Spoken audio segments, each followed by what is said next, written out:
and welcome to the post-Super Bowl edition of As Failed on TV, which has been cancelled because there was no Super Bowl this year. Did you see one? I didn't see one. What I saw was a nationally televised game of catch that some asshole decided to arbitrarily keep score for. Although that doesn't exactly look good on a marquee.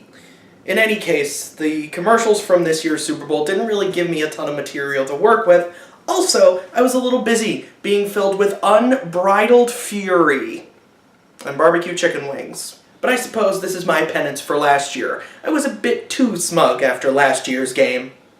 Was I? I mean, I don't really remember. Y'all seem pretty fucking hashtag flaccid right now, don't ya? How about hashtag rising number of pink slips for your coaching staff? Well, I guess anything would sound bad if you take it out of context like that. But I can't keep putting off my punishment for rooting for the losing team any longer. I made a vow that should the Patriots make it to the Super Bowl and lose, I would wear a jersey from the winning team. So here you go, ya absolute savages. I'm wearing an Eagles jersey. Look at me. Isn't this fun? Yay. And if you're asking me how it feels to wear it, well, it wasn't pulled out of a dumpster. It has no corrosive properties that I'm aware of. It's not made out of holy water. It's got a silkier quality to it than most of my other jerseys do. It's quite nice. My shoulders are swimming in a sea of silk luxury. Although, I have to admit, in all fairness, I do have a very strange urge to set fire to something, but I'm certain that's unrelated. In all seriousness, this year's Super Bowl didn't really give me a hell of a lot to work with, and I don't really feel like thinking about that Super Bowl any more than I have to. So we're gonna do the next best thing. We're gonna make fun of somebody who thinks he's got a shadow of a chance of competing with the NFL. How appropriate that his theme song is called No Chance in Hell.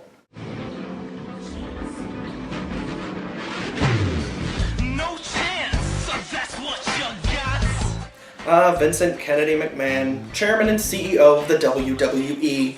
He's bringing back his once failed XFL project in 2020.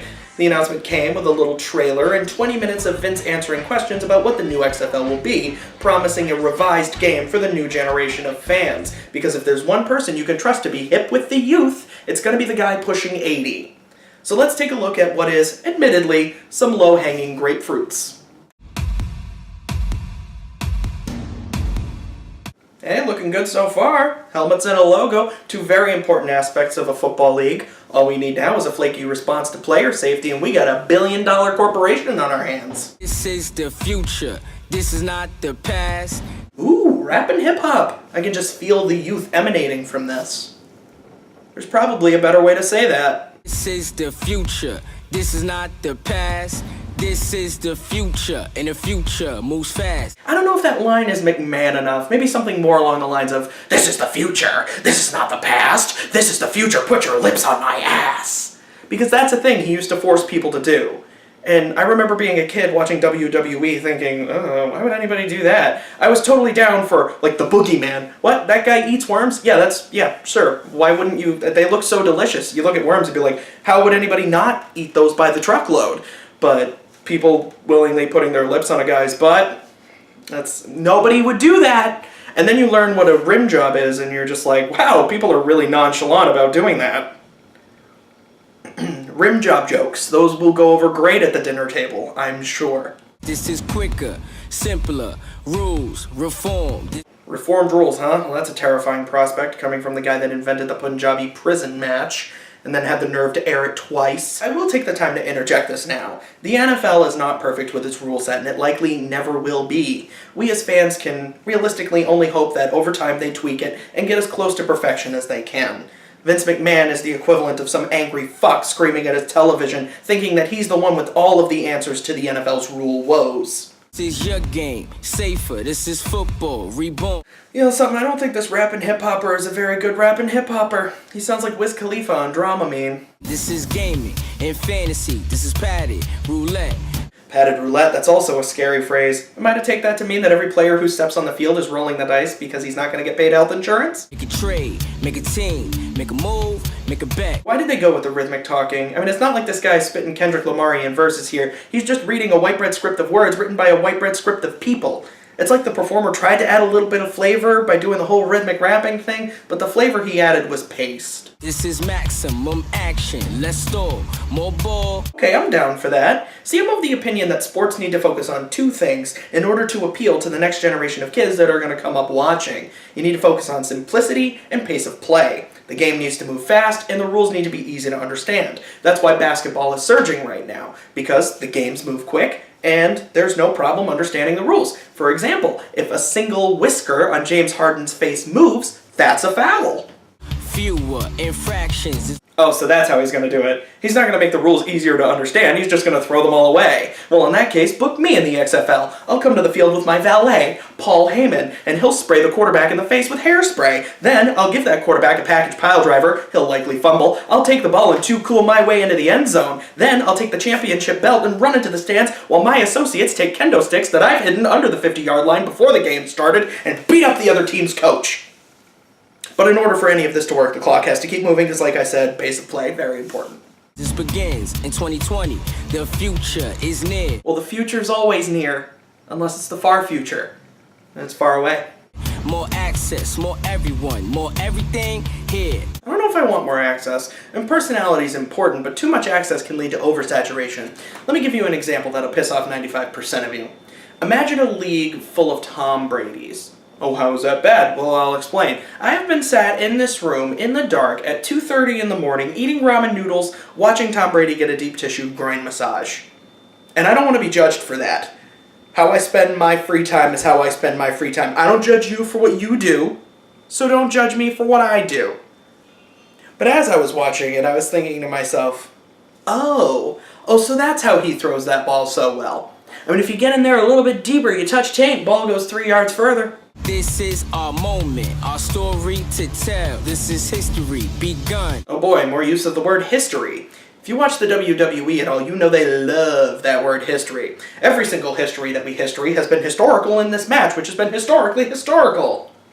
So then Vince comes out for the press conference, sadly speaking as Vince McMahon and not Mr. McMahon, which admittedly would have made things a lot funnier. I would ask that, the question of what would you do if you could reimagine the game of professional football? See, I'm asking the fans what they would do because I put no thought into this at all. John Q. Public is the person to go to when you're trying to reform the rules of a sport that's been around since the 1800s. In the XFL, the quality of the human being is going to be as important as the quality of the player. Yeah, can't have a league of Enzos running around, can we? In all seriousness, though, I hope Vince is sincere on this point. There have been a lot of scumbag NFL players in the past that have gotten slaps on their wrist for their scummy behavior. So I guess as long as Vince isn't going, hey, I'd like to introduce y'all to my new XFL spokesman, Ray Caruth, then he might actually pull through on that point. You'll be able to watch the XFL on big screens, mobile devices, and everything in between. Ways that were never imaginable just a few years ago. Well, yes, it was unimaginable for me to watch the NFL on my television, tablet, laptop, and phone. Oh wait, no, I've always been able to do all three of those. And my cable service keeps track of my fantasy stats. Well, it's a good thing that you got 2 years to figure out what that new innovation you plan on promising is actually gonna be, huh? So why not now? Now is a perfect opportunity. And I've always wanted to bring it back. Especially after I was disgraced and made a laughingstock the first time. Now, I'm not going to riff the entire press conference because I don't want to. I'm not really in the mood to listen to Vince talk business with a bunch of journalists for 20 more minutes. Besides, he keeps repeating the same things over and over. He'll be asked a question by one of the journos and he'll be like, well, you see, since we're reimagining the game of football, we're also going to have to reimagine whatever it is that you just asked me. We got 2 years. We're going to get it right. And that's actually the part that frightens me the most. 2 years may sound like a long time, but it really isn't. It takes longer to get a stadium built, let alone an international sport. But do I think that Vince McMahon is the guy to pull it off? I don't. No, I don't. But we'll see what gets announced in the next couple of years. And I'll close by making a couple of predictions as to what I think the teams are going to be, and a couple other predictions as well. Team 1 will be called the New York Granddaddies. Their stadium will be Madison Square Garden, and they will have all of the best players because Vince will have a bias towards it. Team number 2 will be called the Philadelphia Ballrooms. Their stadium will be a vacant lot outside of the Residence Inn near the Hammerstein, and the end zones will be laced with barbed wire. Team number 3 will be called the Chicago Fuck Punks. This team will never get to win. Ever. Team number 4 will be called the Isle of Samoa Dynasty. Roman Reigns will be on this team. They will win every year. The other 4 teams will be development talent that put on better games than their main market counterparts. They'll become so popular that they basically get to be their own off-brand, the NXFL. The home teams will lose every week so that the away teams can garner cheap heat. Any new, exciting, up-and-coming talent will be buried. That sounds a bit dark. Oh, by Triple H. Yeah, that's right. I forgot there was more to it. Finally, there will be women's teams that play exclusively in lingerie, at least until they start demanding more respect, are begrudgingly given their own league, and actually put on exciting rivalries. But at least then we'll get some more historically historied historo. That's the XFL. Now, I'm not as cynical about its return as a lot of other people are. In fact, when it was announced, I went, huh, okay. Vince and the team at Alpha Entertainment, ooh, yuck, it's a terrible name for a company, they're going to have to work really hard over the next 2 years to not get that alpha man juice all over the game of football. And also, they'll have to work hard to produce what Vince is promising, but mostly that alpha man juice stuff. That's going to be very difficult. And sticky. And I'm sorry I didn't do a proper Super Bowl episode this year. Maybe next year we'll go back to doing the extravaganzas, but the commercials need to get a little bit better. And by that I mean a lot bit worse. Because that was the thing with the commercials this year, they were just kind of there. But I'm sure you've realized at this point that this entire video was just a Tide ad. Right? There you go. That's a meme. You're welcome. It's something you guys will recognize. I didn't even buy Tide for this. I didn't want to. I'm not gonna stoop that low. I'm not gonna meet that expectation. I was like, oh, look at this, I bought Tide. I don't own Tide. I don't buy that shit. I'm Chris the Nerd, and thanks for watching this episode of As Failed on TV.